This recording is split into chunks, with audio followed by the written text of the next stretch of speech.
What is up, Piscean here? In this video, I want to do a deep dive into Pisces, the zodiac sign, the archetype of dissolving boundaries, an advanced astrological deep dive into mutable water, Neptunian immersion, and the geometry of boundless empathy, including original analysis of the Pisces ascendant and Pisces occupying the 12th house. So, this amazing video is being brought to you with the help of Grok AI. Shout out. It's helped me in other videos as well. And before we get started on talking about Pisces and what it even entails really as a sign and just is a kind of like a folk hero shtick, to be honest. In some scenarios, but or the boy who cried wolf, it's like it's kind of hard to say, even though I'm a Pisces stellium. I've said quite a bit, but please like, subscribe, comment, share if you dare, and care with peace and love. And I really appreciate you keeping me in the algorithm so I can continue pushing out these free AI integrated advanced astrology videos to help you learn for free.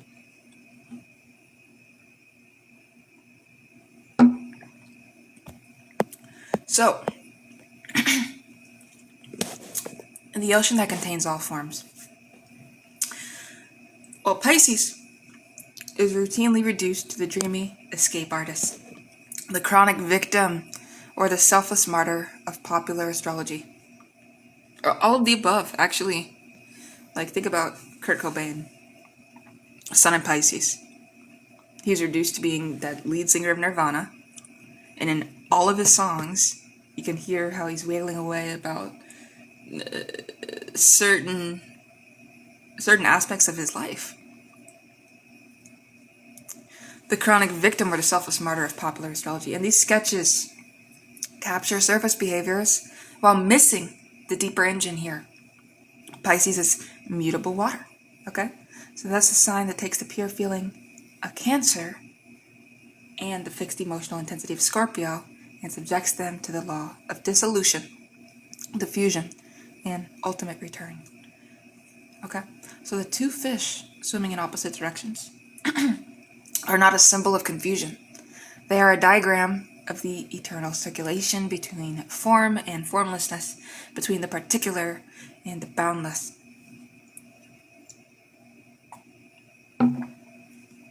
This inquiry treats Pisces as a living system of permeable consciousness rather than a fixed personality type. We examine its elemental architecture, dual Jupiterian-Neptunian relationship. What's that relationship? Dual Jupiterian-Neptunian rulership, as well as psychological machinery, shadow dynamics, and two critical placements that reveal the sign's full spectrum. The Pisces ascendant, the public face of empathic immersion, and Pisces on the cusp of or fully occupying the 12th house. The subterranean, often unconscious theater of the same archetype. Traditional dignity, modern psychological astrology, and evolutionary perspectives are held in deliberate tension without subordinating one to another. The fish do not seek dry land, they seek the current that carries every possible shore. I mean, we're talking about fish people. We're not talking about an animal that likes to be on the land like Taurus, a bull grounded on earth.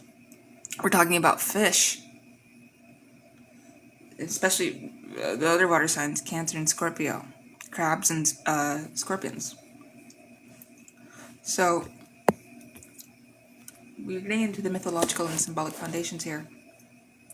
The constellation is anciently associated with the fish that carried Aphrodite and Eros to safety, and more broadly with the primordial waters of creation myths across cultures. In the Greco-Roman frame, the dual rulership of Jupiter, traditional, and Neptune, modern, is not a contradiction, but a layered truth. Jupiter expands and legitimizes belief systems, which are large enough to orient a life. Okay, while Neptune dissolves the very boundaries those systems require in order to exist. So this is where we struggle as Pisces. Because on one hand, as we see Jupiter, it does want to expand and legitimize whatever it touches. But the fact of the matter is, Neptune is a planet that is so up in the air, like every other planet, but Neptune is very sporadic when I say that. So Pisces is therefore the sign in which the hunger for transcendent meaning meets the impossibility of containing the transcendent in any final form. The two fish bound by a cord encode both connection and the tension of opposing directions. One fish swims toward manifestation and the other toward release. Okay? So this is what we see specifically with Pisces. And I've lived as a Pisces for 21 years, but I also have a Libra moon and Taurus rising, but Pisces stellium in the 11th. The cord that joins them is the psyche's refusal to choose permanently between the two. This is not a decision in the Libra sense. It is the structural condition of a consciousness that experiences reality as continuous rather than discrete.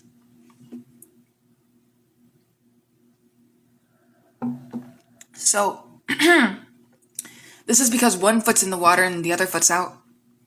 Okay?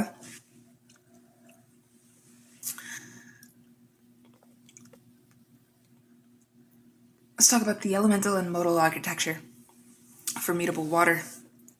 Water signs process experience through feeling, memory, and emotional osmosis. Mutable modality supplies adaptability, distribution, and the capacity to revise.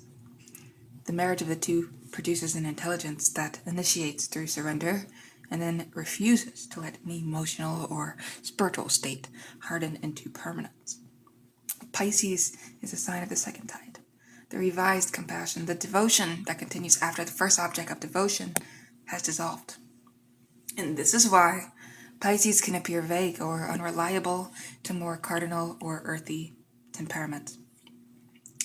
The apparent lack of edges is often a high-speed, internal sensing of multiple emotional and imaginative fields at once. The fish are not fleeing structure. They are testing whether the current structure still permits the flow of life when a more encompassing current becomes available. The previous container is released without the drama of fixed sign attachment.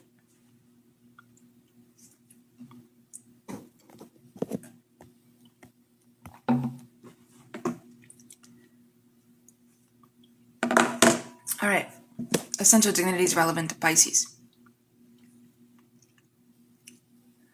And from the condition, planet point, and to the implication. Traditional and modern essential dignities as they shape the Pisces field. Okay, so first we see traditional domiciles, Jupiter, of course, which expands belief, faith, and the search for coherent meaning. Modern domiciles, Neptune. And Neptune dissolves boundaries, imagination, and unity consciousness. And this is why Pisces is known to be a doormat, be taken advantage of, whether it's sexually abused, financially abused, scapegoated.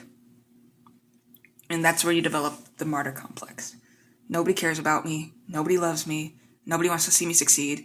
And this is where Pisces, and I'm speaking from my own life experience, people. I feel failed by a lot of things. But I'm also very proud and established in my beliefs and my values now.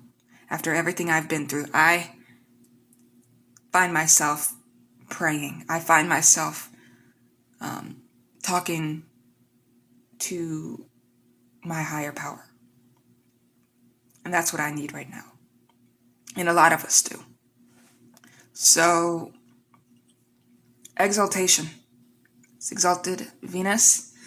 See, and my problem is I have this placement, Venus and Pisces. The thing about this placement is they say it's exalted, but people don't speak about how, I think maybe Kairos Astrology talked about this. You can have exalted planets and they can have the worst effect on your life. You can have debilitated planets and they'll do the best thing they've ever done in your life. Depending on the aspects, we have to see. But I have Venus and Pisces, and it's not, I've been a doormat. I've been used, abused, mistreated, misunderstood. And I'm only 21 years old. And a lot of people have been through worse before it, my age. There's some that are children that are brides. And that's normal in certain countries. But anyways, Venus in Pisces. Excuse me. So love, beauty, and value find their most refined, selfless expression. And really what this means here is Venus in Pisces, for me now, I realize to love anybody else is to love myself. And that's the real exaltation of this placement. Because when you don't love yourself, when you get in that relationship thinking, oh, we're not actually partners, we're just one's doing this for the other and the other one's doing this for the other, there's going to be some serious problems of imbalance, instability, feeling less than compared to the one feels less compared to the other. Until you love yourself and you have that within you to realize that you don't need to be in that relationship to begin with. You don't need that marriage to begin with. You need yourself at the end of the day. You need you. So, continuing forward, we see its detriment is Mercury, as well as its fall. I also have this placement, Mercury in Pisces. And I've talked about this on the channel. It might still be up in a video. I deleted over 300.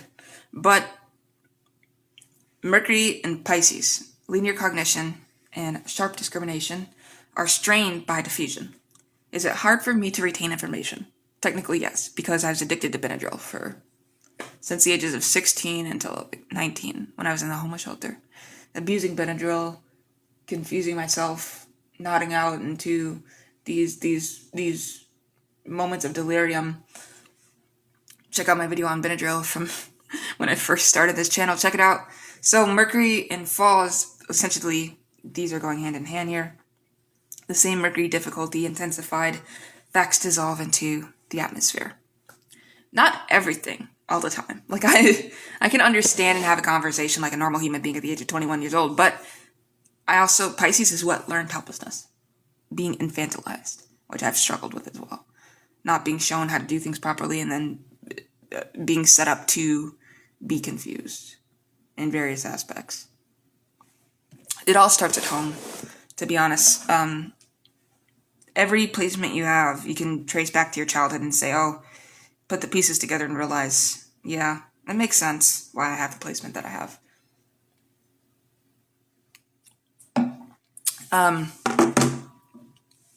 So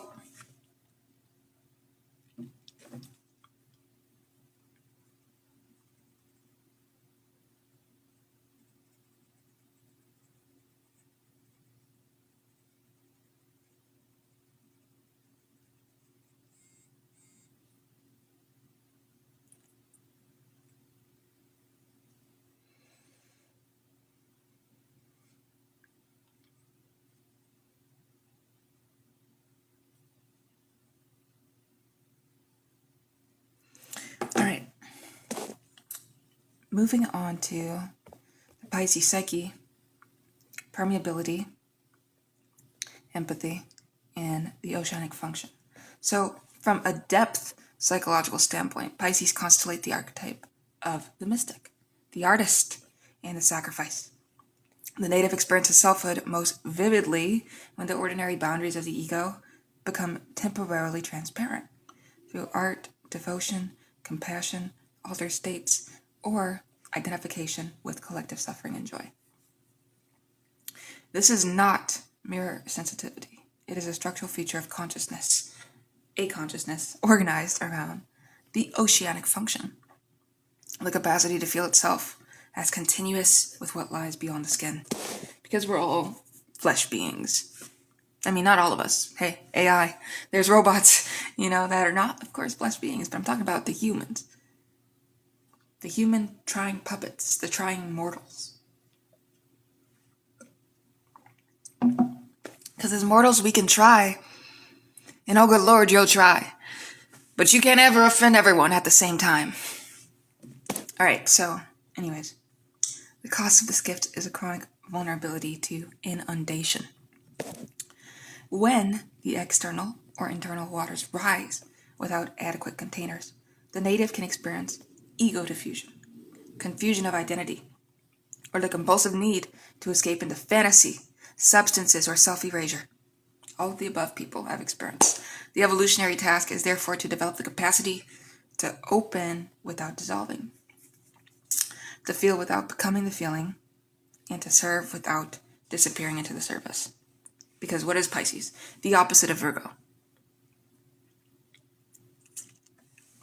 Which is why Mercury is debilitated. Okay, so that's its polarity, and it's essential here. Virgo discriminates, refines, and serves through precise attention to the particular. Because why? It's Mercury. Mercury created Virgo, Mercury created Gemini, and Mercury is a very fast-paced planet. It is not just going to sit there and be confused. Unless it's in Pisces. When Mercury meets Pisces, we have some serious discussion. I can make a whole video on it. Mercury and Pisces, a full deep dive on it. Speech problems, speech impediment, confusion, understanding basic things maybe, as well as retaining information.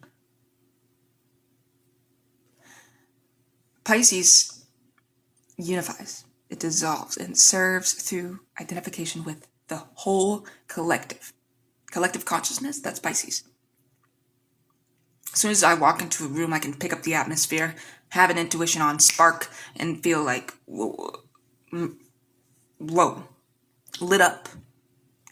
An over-identified Pisces may pathologize healthy boundaries as coldness, while an unintegrated Virgo may treat empathy as inefficient or dangerous. And I see that with some of my family members that have strong Virgo placements.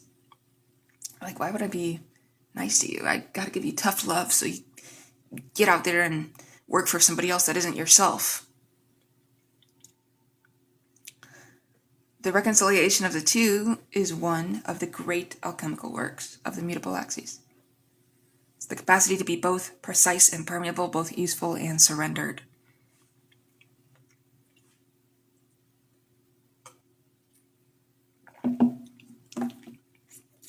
All right.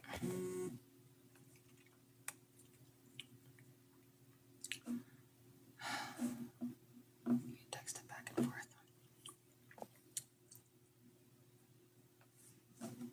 forth. All right. We're going to finish up here with the shadow dynamics and the pathology of dissolution.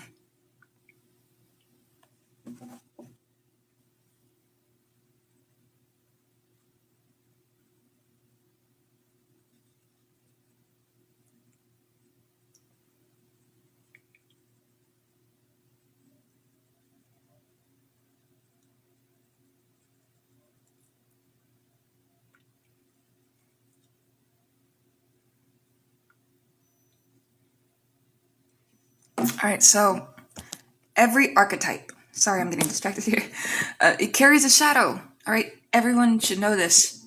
From Aries to Pisces, there is, of course, a shadow side. Pisces' shadow is not rigidity. That belongs more to Capricorn or Leo excesses, but the passive or active refusal of form. And this is what common manifestations include.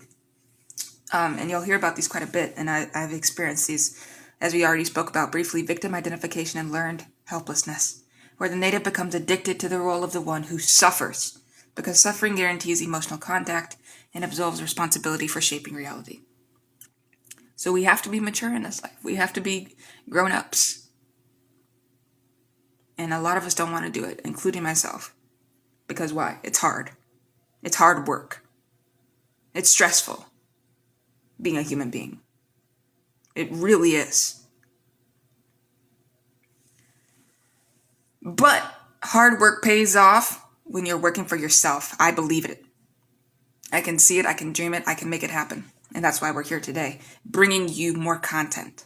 I'm done taking breaks on YouTube. I have to get back in the algorithm. I have to upload every single day, multiple videos every single day. Because the time is now. Escapist addiction, such as substances, fantasy, media, relationships, could even be gambling. Any portal that promises temporary dissolution, of the painful edges of ordinary life is seized without regard for consequence. Such as smoking cigarettes, a lot of tobacco. I'd even go as far as to say, drugs in general. When we say substances, we mean this could even be elixirs. Martyrdom as control. This is where things get really, really bad. So, self-sacrifice is used to bind others through guilt or to avoid the vulnerability of stating a direct need. Here's the problem with Pisces and having Mercury in Pisces. It's hard to assert your boundaries and your needs, especially with Venus in Pisces. And these are in my 11th. Boy, saying no has been one of the biggest fucking challenges in my 21 years on Earth. Just saying no. No. No, I can't help you with this. No, I can't give you this extra. No, I can't do this and that. I've always been a people pleaser. Since I was taught that in childhood. And what do we see that? Learned helplessness. Infantilization. Okay? Boundary collapse and psychic infestation. So this is where all of these kind of piece together, in my opinion. The inability to distinguish one's own feelings, desires, and energy from those of others leads to chronic depletion or unconscious manipulation, which is happening a lot. This unconscious manipulation, we could say it's subconscious. Being gaslighted. And then you realize after the damage is already done that they were just using you and abusing you to throw you right out. Get the next one. So, it will end off here with spiritual bypassing. Okay, transcendent language and unconditional love are deployed to avoid ordinary human accountability, anger, or the necessity of saying no. This is where Pisces, and I again, I'm saying it because I've been a doormat, Pisces Sun, Libra Moon here. I don't know how to say no. And it's a very serious skill. That's actually the number one skill most people need to learn. Is just saying no. And setting boundaries. Because when you're a human being walking this earth and you let people walk all over you, who's really there for you? Nobody, you're not even there for you. So why in your right mind do you think someone else is going to be? You have to be there for you. And then from there, you're attracting everybody that's actually going to be there. Not waste your time, your energy, your money, your breath, your love. So integration does not mean becoming less compassionate or less imaginative. It means becoming more rigorous about the difference between genuine surrender and the flight from embodiment. And more willing to let the ocean of feeling take shape in acts that have edges, consequences, and duration. With peace and love, thank you for watching this video, and I hope to see you in the next one. Piscean out.